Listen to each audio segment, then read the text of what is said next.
Kakak kandung Nadia Mustika ikut komentari terkait kabar perceraian antara adiknya dengan Rizky. Rumah tangga pasangan Rizky dan Nadia Mustika Rahayu kembali dilanda prahara. Diketahui, sidang cerai perdana Rizky dan Nadia sudah digelar pada tanggal 2 Desember. Sebagai kakak Nadia Mustika, Heru mengaku kaget dengan kabar perceraian adiknya ini. Meski begitu, Heru memang sudah merasakan adanya masalah di antara Rizky dan sang adik sejak lama. Heru menyesalkan sikap Rizky yang belum bisa menjembatani Nadia dengan keluarga kandungnya, terutama dengan ibunya. Memang diketahui sejak menikah, mereka berdua terlibat cekcok dengan ibunda Nadia.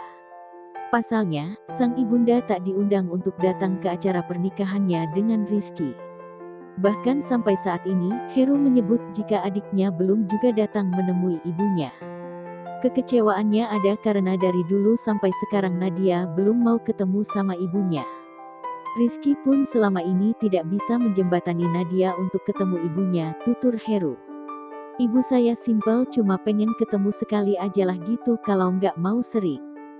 Diizinkan menggendong Syaki. Itu aja sih pesan ibu saya, pengen ketemu cucunya, pungkesnya.